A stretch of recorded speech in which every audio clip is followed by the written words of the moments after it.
बिस्मिल्लाहिर्रहमानिर्रहीम। अल्लाहुम्मा सल्ली अला सय्यदना मुहम्मद व अला आलि सय्यदना मुहम्मद। अस्सलामु अलैकुम वरहमतुल्लाहि वबरकातुहू। आपका भाई अदनान एक दफ़ा फिर हाज़िर खिदमत है, और जो सिलसिला मैंने जारी रखा है अल्लाह के नबी सल्लल्लाहु अलैहि वसल्लम की अज़मत, उनकी ज़िंदगी के वाक़यात, मुअज्ज़ात जो रवायात में आए हैं वो आपसे शेयर करता रहूँ। तो इस सिलसिले में जो आज वाक़या शेयर कर रहा हूँ वो ग़ज़वा खंदक के वक्त का है, जिसमें हज़रत जाबिर बिन अब्दुल्लाह जो हैं उन्होंने नबी सल्लल्लाहु अलैहि वसल्लम की जो ज़ियाफ़त की, खाने के लिए बुलाया, उस सिलसिले में ये वाक़या आइए सुनते हैं।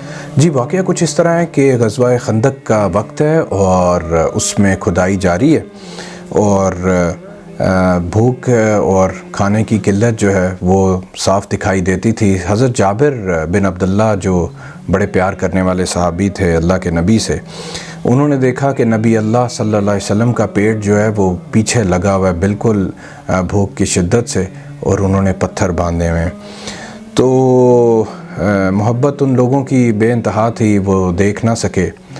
सो उन्होंने फ़ैसला किया कि मेरे घर में एक बकरी है, और वो घर गए, बहरहाल अपनी बीवी से मशवरा करते हैं और देखते हैं कि घर में 2.5 किलो जौ हैं और कुछ एक आध बकरी भी है। सो दे डिसाइडेड कि कुछ खाना बना के नबी सल्लल्लाहु अलैहि वसल्लम से शेयर कर लिया जाए।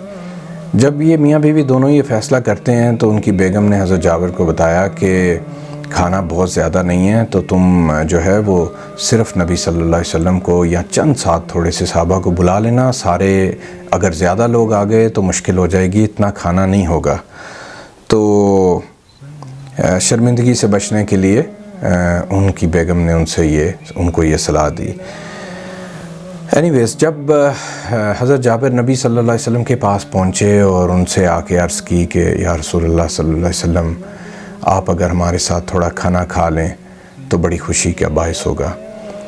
तो अब देखें, नबी को भी अब माशाल्लाह ये है वो रूहानियत जिसका मैं ज़िक्र हमेशा करता हूँ कि स्पिरिचुअलिटी जो है और जो स्पिरिचुअल डायमेंशन है ख़ुद बीइंग की, इंसान की, ये एक बहुत बड़ी चीज़ है। ये इंसान को एनिमल इंस्टिंक्ट से बहुत ऊपर ले जाती है और ख़ास बना देती है। मोहब्बत करने वाले सहाबा भी देखिए और मोहब्बत करने वाले नबी देखिए। अब नबी सल्लल्लाहु अलैहि वसल्लम उन्होंने गवारा ही नहीं किया कि वो अकेले चले जाएं हज़रत जाबिर के साथ, और बाकी जो उनकी पूरी टीम है जो खंदक खोदने में लगी है उनको ऐसे ही छोड़ दें मज़दूरों की तरह। He did not like this.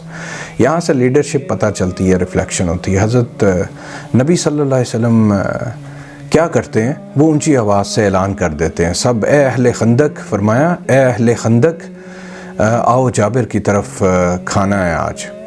अब हज़रत जाबिर परेशान हो जाते हैं कि ये तो कुछ और हो गया है, मेरी तो बेगम ने और घर में जो हालत है, हमने तो यही मशवरा किया था कि सिर्फ नबी आ जाएं, साथ थोड़े से लोग, तो ये अब कैसे होगा सारा। एनीवेज़, ऐलान हो गया और सारे सहाबा जो हैं वो चल पड़े।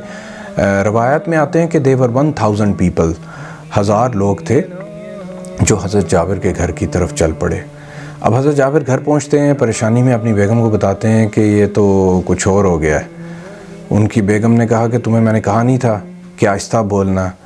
तो वो कहते हैं मैंने तो आहिस्ता से ही उनके कान में कहा, लेकिन उन्होंने नबी सल्लल्लाहु अलैहि वसल्लम ने ख़ुद ऐलान कर दिया, अब मैं क्या करता। एनीवेज़, वो बेचारे परेशानी में थे, उनको पता नहीं था कौन आ रहे हैं और वो क्या हैं। एनीवेज़, जब नबी सल्लल्लाहु अलैहि वसल्लम जब वहाँ से आ रहे थे तो हज़रत जाबिर को कहते हैं कि जाके घर वाली को बोल दो कि सालन को और आटे को हाथ ना लगाए जब तक मैं ना आऊँ। तो उन्होंने ऐसा ही किया। एनीवेज़, जब नबी सल्लल्लाहु अलैहि वसल्लम पहुँचे तो आपने उस आटे में भी थोड़ा सा अपना लुआब मुबारक डाला और बरकत की दुआ की, और उस सालन में भी थोड़ा सा लुआब मुबारक डाला और दुआ की, बरकत की। यहाँ मैं कहता चलूँ कि आम इंसान का लुआब जो है हम उसको गंदगी तस्वर करते हैं और उससे घिन खाते हैं हम। और क्या बात है नबी की, अल्लाह ने उनको क्या अजीम बनाया कि उनकी हर अदा, हर चीज़ में बरकत और ख़ैर और अल्लाह का रंग दिखाई देता रहा। फिर अल्लाह के नबी सल्लल्लाहु अलैहि वसल्लम ने इस दुआ के बाद हज़रत जाबिर के घर वालों को कहा कि अपने साथ एक और औरत मिला लो और तुम ये आटा गूंथती जाओ और रोटियां पकाती जाओ।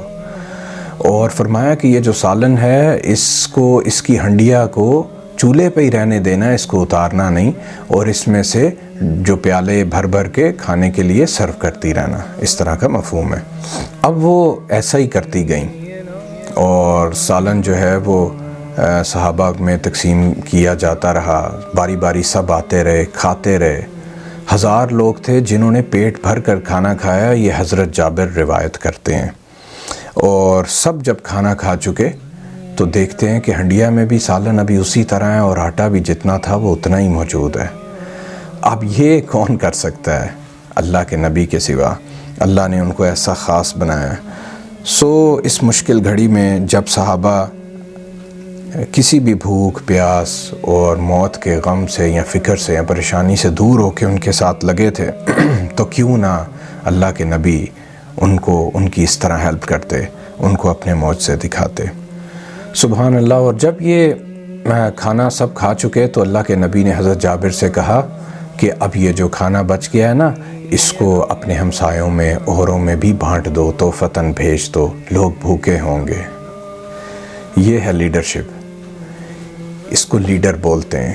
اللہ تعالیٰ ہمیں توفیق دیں کہ ہم اپنے نبی کی عظمت کو جان سکیں، ان سے پیار کر سکیں، ان سے وفا کر سکیں۔ کلمہ تو ان کا پڑھ لیا ہم نے، لیکن ہم اپنی زندگیاں ساری ڈھال سکیں ہو بہو اس طرح جس طرح ہمارے نبی کرتے رہے، چاہتے رہے، جس طرح ہمارے اللہ نے چاہا ہے۔ اللہ تعالیٰ توفیق دے دیں۔ اور اس سلسلے میں آپ سے کہوں گا کہ بہت درود کی کثرت کریں۔ جو بھی درود پاک آپ کو دل کو لگتا ہے، سب سے افضل تو نماز والا ہے اور سب سے مختصر آسان پڑھنے میں صلی اللہ علیہ وسلم میں۔ بہرحال آپ جو جی چاہے وہ پڑھتے رہیے وہ درود، لیکن درود کی کثرت کریں، یہ نہ چھوڑیں۔ جو کثرت درود کرتے ہیں وہ اللہ کے مقرب ہوتے ہیں، کیونکہ اللہ خود اور ان کے فرشتے نبی پاک صلی اللہ علیہ وسلم پر درود بھیجتے رہتے ہیں، اور اگر آپ بھی یہ کام شروع کر دیں گے آپ کی اللہ سے دوستی ہو جائے گی۔ بس انہی گزارشات کے ساتھ اللہ کے نبی کی عظمت، ان کی زندگی کے واقعات آپ سے شیئر کرتا رہوں گا انشاءاللہ، تاکہ ان سے پیار ہوتا رہے، ان کا پتہ چلتا رہے کچھ حد تک۔ آپ سے ریکویسٹ ہے آپ بھی میرے لیے دعا کریں، میں آپ کے لیے دعا کرتا ہوں، اللہ ہمارے دلوں میں ان کی محبت بھرپور کر دیں انشاءاللہ۔ بہت خوش رہیں، دعاؤں میں یاد رکھیں۔ اللہ میرا اور آپ کا حامی و ناصر ہو۔ السلام علیکم ورحمۃ اللہ وبرکاتہ۔